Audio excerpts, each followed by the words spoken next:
대구 길막 렉스턴 사건, 아마 이 장면을 많이들 기억하실 것 같은데요. 최근 이 식당 주인의 근황이 크게 화제입니다. 사건 이후 식당은 결국 간판까지 내렸다고 하는데요. 그러나 여전히 논란은 계속되고 있다고 합니다. 지금 함께 보시죠. 다짜고짜 길을 막더니 짐을 내리기 시작한 렉스턴 차주. 금방 끝날 줄 알았더니 계속해서 본인 볼일을 보다가 블랙박스 차주가 비켜달라 하자 아들은 욕설을 퍼부었던 유명한 사건이죠.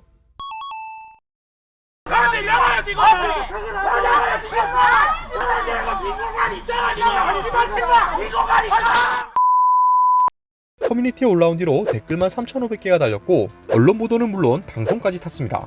이후 이 식당은 결국 간판까지 내려버렸다고 합니다. 지나가는 사람들의 구경거리가 된 것은 물론이고 전국에서 성지순례 장소로 여겨지는 등 굉장히 크게 참교육을 당하고 있는 상황인 것이죠. 아빠와 아들의 만행 때문에 사이다 응징은 아직까지도 진행되고 있다고 합니다. 식당은 간판을 내렸고 부친의 부동산에는 별점 테러가 진행되고 있는데요. 렉스턴 차주가 운영하는 것으로 보이는 부동산에 불똥이 튀었고 평균 별점이 1점대로 내려앉는 등 응징이 계속되고 있습니다. 당초 성주에 위치한 또 다른 부동산이 렉스턴 차량 차주가 운영하는 부동산 쪽으로 지목받는 피해를 보기도 했는데요. 이 부동산 직원의 가족이 커뮤니티를 통해 해당 사실을 부인하며 렉스턴 차주 부동산 때문에 피해를 받지 않도록 우리 부동산 관련 글을 삭제 부탁드린다라는 글을 올리는 일도 있었습니다.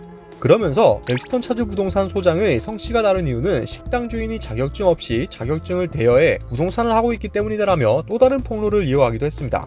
만약 자격증 불법 대여가 사실로 확인될 경우 현행법에 따라 자격증을 빌려주거나 빌려받은 사람은 최대 5년 이하의 징역 또는 5천만 원 이하의 벌금 처벌을 받게 되는데요. 이 사실이 알려지자 네티즌들은 보배 형님들한테 제대로 털린다. 보도된 내용이 사실이라면 법을 아주 우습게 여기는 인간이다. 간판 빼는 속도가 차량 빼는 속도보다 빠른 것 보니 대단하다라며 비판을 이어갔습니다. 일부 네티즌들은 해당 식당이 간판을 내리는 일은 원래부터 예견되어 있었던 일이라는 주장도 하고 있습니다.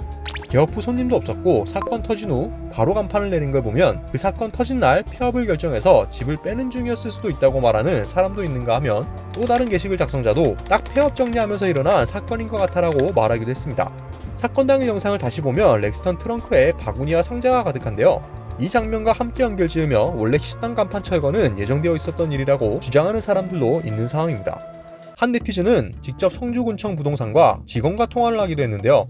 게시글 작성자에 따르면 부동산의 경우 건축물도 그렇고 불법이라 몇 번이고 철거하라고 말을 했다고 하고요. 지난 25일 폐업 신청을 하고 떠났다고 합니다. 실제로 이 내용이 언론에도 보도가 됐죠. 이외에도 직접 해당 식당을 찾아 항의성 글을 포스트잇에 써서 붙이거나 바닥에 엿을 놓은 뒤 커뮤니티에 인증 사진을 올리기도 했습니다. 23일에 식당 간판을 내렸고 불과 며칠 만에 부동산 간판까지 내려가자 미치 속도다, 간판 철거 전문이다, 사과하는 속도가 저만큼 빠르면 얼마나 좋았을까라는 반응을 보였습니다.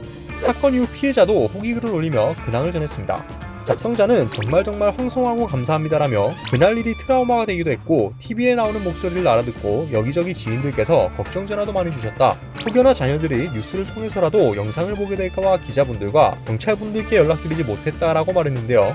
이어 이슈화가 커질수록 나와 아내는 불안한 마음이 생기게 되었고 시간이 지날수록 죄를 지은 게 아닌데 트라우마와 불안감 때문에 불면증까지 생기게 되어버렸다라며 안타까운 근황을 전했습니다. 해당 사건을 접한 네티즌들은 부전자전이다. 어떻게 살아왔을지 뻔히 눈앞에 보인다. 도로 한가운데 떡하니 막아놓고 뭔 적반하장이냐. 지금처럼 계속 사이다 응징 당하고 살았으면 좋겠다. 식당에 전화해서 아들한테 얘기했더니 알아서 할 테니 됐다고 하면서 끊더라라며 다양한 의견을 달았습니다. 최근 들어 이런 불미스러운 사건들이 계속되고 있는 것 같습니다. 해운대 맥라렌 미니 사건부터 시작해서 대구 식당 렉스턴 차주 사건, 스토킹 사건, 그리고 용인 주차 테러까지 유독 다사다난한 것 같은데요. 이들의 공통점은 제대로 된 처벌이 어렵거나 온라인과 방송을 통한 참교육으로만 끝난다는 것일 겁니다. 명확한 법과 제도가 마땅치 않고 있어도 막상 벌어지면 적용이 어려운 탓에 경찰에서도 크게 손을 쓸 수 없는 상황이 많은데요. 언제까지 피해자만 피해자로 남아야 하는지 아마 보시는 분들 중에서도 고구마 먹은 느낌 많이 드실 것 같습니다. 오늘 소개해드린 렉스턴 차주 역시 전국 커뮤니티 회원들로부터 비판을 받고 간판을 내리고 별점 테러를 받고 뉴스와 방송에까지 소개되는 등 말 그대로 역대급 참교육을 받고 있지만 정작 법적 처벌을 받았다는 소식은 없습니다. 전국 차주들을 분노하게 만든 렉스턴 차주의 만행과 근황 그리고 참교육, 여러분의 생각은 어떠신가요? 댓글로 자유롭게 남겨주시면 감사드리겠습니다. 오토포스트 이슈플러스였습니다.